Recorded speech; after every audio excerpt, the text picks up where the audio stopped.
देखो, मैं एक पार्क में बैठी हुई थी। वहाँ पे एक बदमाश बच्चा था। वो गुलेल से चिड़िया सबको मार रहा था। मैंने उस बच्चे को बहुत बार मना किया, लेकिन वो बच्चा नहीं माना। अंत में उसने क्या किया कि एक पत्थर का टुकड़ा उठाया और एक चिड़िया के ऊपर जोर का निशाना साधा और उस चिड़िया बेचारी को लग गया। उसके बाद वो चिड़िया लड़खड़ाते हुए किसी किसी तरह थोड़ा सा चली, फिर थोड़ा ताकत बटोर के उड़ी, एक पेड़ पे जाके बैठ गई, फिर वहाँ से उड़ के कहीं और चली गई। मैंने उस बच्चे को फिर से समझाया कि ये तुम गलत कर रहे हो, क्यों ऐसे कर रहे हो, क्यों इस छोटी छोटी चिड़िया को, छोटे छोटे जंतु को यहाँ तुम गुलेल से मार रहे हो। लेकिन बच्चा जो था, बदमाश था, अपनी आदत से बाज नहीं आया। उसके बाद उसने जा करके क्या किया, गुलेल से एक पत्थर लिया, एक छोटी सी कुतिया थी उसको जाके मारा। वो कुतिया भी कें कें कें करके चली गई। और उधर से हुआ क्या कि एक दूसरा कुत्ता के कहीं न कहीं से उसको खदेड़ दिया और नोच के चलता बना। मैं देख के दंग रह गई। कर्मफल मिलता है, कर्मफल सबको मिलता है, लेकिन इतना इंस्टेंट कर्मफल मिलता है, मैं भौचक रह गई।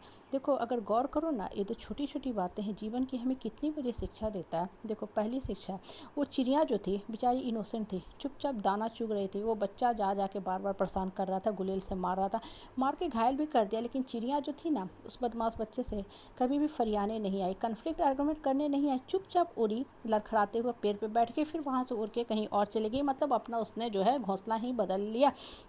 अब बदले में बच्चे को क्या मिला, कहीं से कुत्ता के नोच के चला गया। देखो, आप हम जिस समाज परिवार परिवेश में रहते हैं ना, बिल्कुल ही ऐसा ही होता है। डेली डेली हमारे साथ ऐसी समस्याएं आती हैं, परिस्थिति आती हैं, परेशानी आती है। हमें भी कोई आता है, तंग करता है, हम रोते हैं, बिलखते हैं, कन्फ्लिक्ट और आर्गूमेंट में अननेसेसरी फंसते जाते हैं और अपनी जो एनर्जी है उसको वेस्ट करते जाते हैं। देखो, अगर आपको कोई हर्ट करता है, तंग करता है ना, तो आप ऐसे बेकार के बहियात के लोगों के साथ जा के ना कभी मत उलझो। क्योंकि जितना ज़्यादा आप उलझोगे ना, आपकी अंदर की जो शक्ति है, मन की शक्ति है, मन की एकाग्रता है ना, कंसंट्रेशन है, फोकस है, वो हटता जाएगा। और आपके दिमाग में सिर्फ और सिर्फ बेकार के बहियात के लोगों का जो बात है ना, दिमाग में चलता दौड़ता भागता रहेगा। और आपकी जो शक्ति है, जो किसी काम में लगाने के लिए थी, अब इन लोगों पे खर्च होने लगेगी।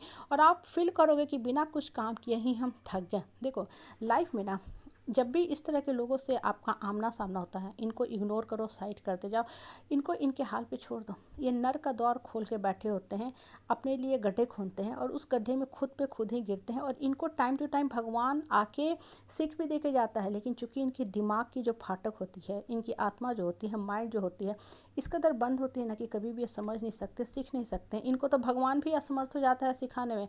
आप और हम जैसे नॉर्मल इंसान क्या ऐसे लोगों के साथ क्या सिखा सकते हैं, ऐसे लोगों के साथ उलझने का क्या फ़ायदा है। इसलिए हमेशा ऐसे लोगों के साथ ना डिस्टेंस और स्पेस मेंटेन किया करो। और घड़ी घड़ी ना इन लोगों के साथ कभी मत उलझो।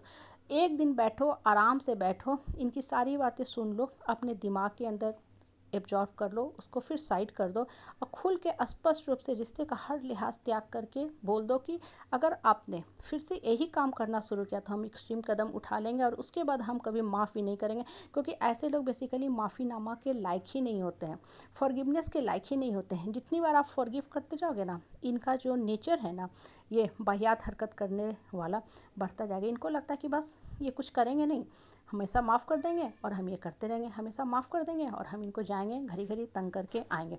देखो, ऐसे लोगों से ना जितना ज़्यादा आप उलझोगे ना, इनकी जो निगेटिविटी है उसको बढ़ावा मिलेगा। इसलिए पहले तो इनको इग्नोर करते जाओ और जब भी अपनी हदें पार करना शुरू कर दें तो आप भी हर रिश्ते के लिहाज को छोड़ दो और आप भी एक्सट्रीम पे चले जाओ कि ठीक है, अब हम आपको एक्सपोज करके रहेंगे ही, आपको सोशल मीडिया के सामने आपका जो सारा नकाबी चेहरा है हम भांडा फोड़ करके रहेंगे, तभी ये लोग सुधरेंगे तो सुधरेंगे। देखो, होता क्या है ना, जिस समाज परिवार परिवेश में आप लोग रहते हो ना, हर इंसान की मानसिकता अलग अलग होती है। और सबसे बड़ी दिक्कत क्या होती है ना, जो नकारात्मक प्रवृत्ति के लोग होते हैं ना, उनके लाइफ का कोई मोटो नहीं होता है।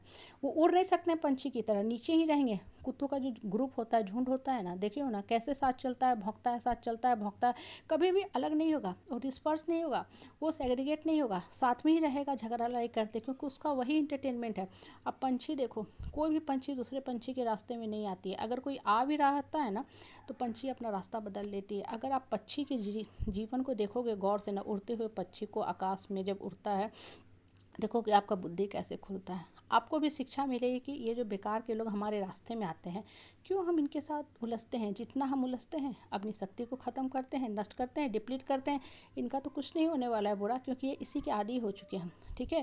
लेकिन हमारा माइंड पॉल्यूट होता है, हमारी अंदर की शक्ति छीन होती है, ख़त्म होती है। इसलिए मन को खोलो, मन को ऊपर वाला से जोड़ो और पंछी की तरह उड़ना सीखो।